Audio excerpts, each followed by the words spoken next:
Hey guys, my name is Bert. I'm 200 pounds 1 year on Fit.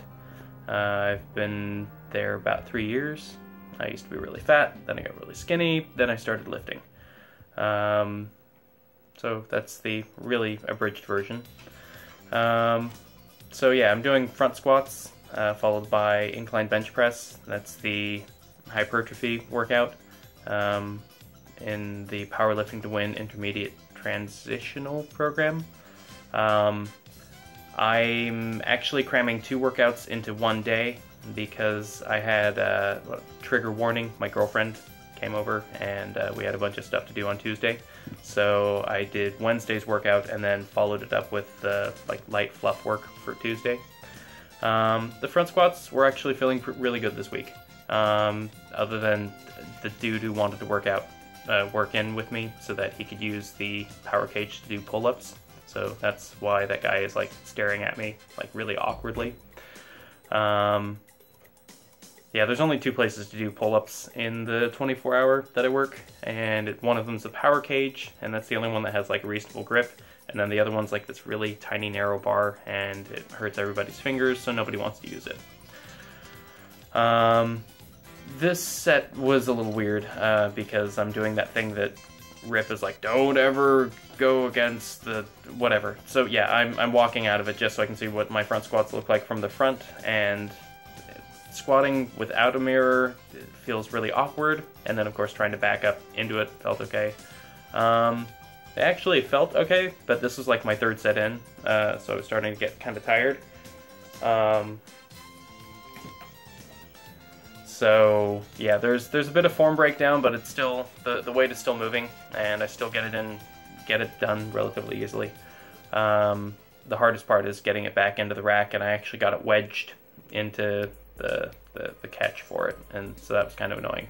Last set, we can definitely see that I'm starting to fold over. My upper back is just tiring out. Still felt relatively okay.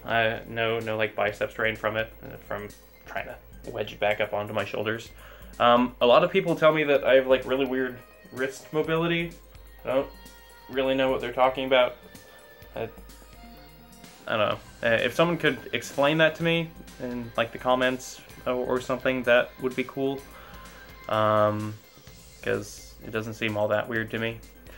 Next part is incline bench press, and frankly, incline bench is shit. I only say that because I'm really terrible at it and don't have a lot of experience with it. So it just feels really awkward for me. I assume I'm doing it right, other than I can see that without my wrist straps, my wrists are in completely different places, so that's probably part of the problem. I had wrist wraps, but when putting them on, I popped the seams on the Velcro, so there was nothing holding it on, so I'm gonna have to get some new wrist wraps. Incline bench feels okay. It's just hard, probably because it's a new movement and because I've got little babby shoulders. So I'm hoping that doing it regularly is going to make a significant improvement there. And then we have the wonderful crotch shot. Everybody look at my junk. Oh, thankfully there's a bench there.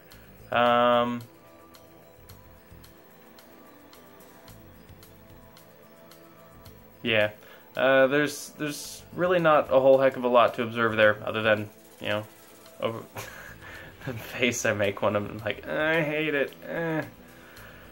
So now we move on to the fluff workout, and my phone decided not to record the 7 minutes of lat pull down work that I did, which was super annoying. Thank you, rice cooker, for your contribution to this video. Currently cooking some steel cutouts in my rice cooker, and it's letting me know that it's done. Yay! So previously, some people had commented on footage of me doing ab rollouts that I was going to shoot my I was gonna ruin my lower back doing it, and I don't think I fixed whatever the problem was that they were mentioning, but I've never really had any lower back problems while doing ab wheels. What usually happens is I get like tendon pain in my elbows, and so you'll see that like I fidget and try and adjust my grip, trying to figure out what feels best. And I found that like bending my elbows slightly and going with it that way, that actually seemed to help significantly instead of keeping my arms like rigid and locked. Yeah, I'm speeding up the footage after a certain point because I'm pretty sure you guys don't want to watch a 30-minute video. And honestly, I don't know if I could ramble for like 30 minutes about relevant stuff. So the protocol is 7 minutes. Go of as many reps as you can get in that time. You go until you're just short of failure, and then you take a 30 to 45 second rest.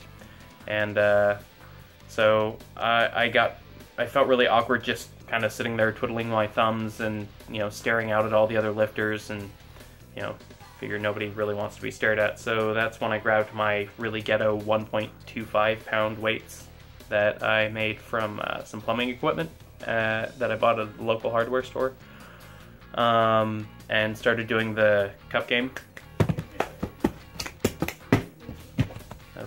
It works better if you have an actual implement in your hand, but, you know. Then I did curls, but while I was curling I was standing, so I couldn't play the cup game, so it was just fidgeting awkwardly. Yeah, hammer curls. Yay! No forearm aids.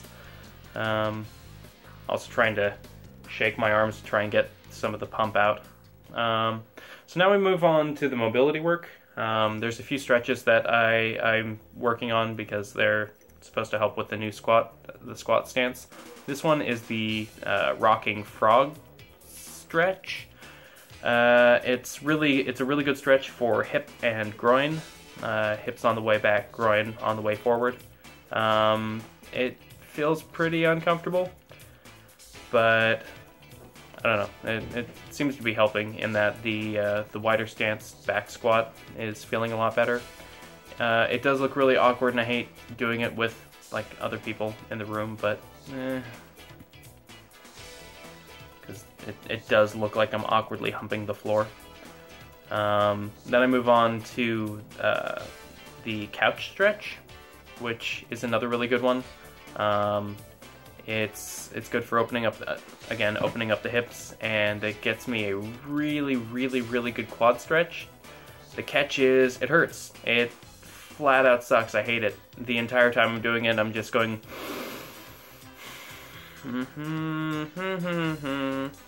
and just counting to 10 deep breaths in my head so that I can get out of that position, even if it's just long enough to switch to the other leg. So yeah, I alternate. I do a few rounds each leg, just sitting there counting and hating it and looking like I'm going to punch the universe or whatever that expression is on my face. But yeah, it's another really good one, and if you have tight hip flexors and tight quads, it's a good one. Then I move on to one that I learned from one of the former trainers over at Boss, a cool guy named Austin. This is just, again, more opening up the hip, but it's also really good at for helping that ankle mobility.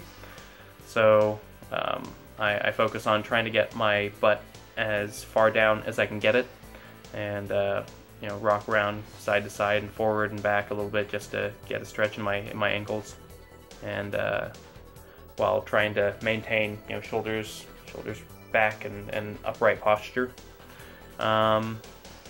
while the weight of the kettlebell is pulling down against me. It's pretty simple. The only downside I know of to it is I get super duper lightheaded when I finally come out of the hole, and I actually almost whited out on my way to the phone. So yeah, there's 2 workouts in one. Later.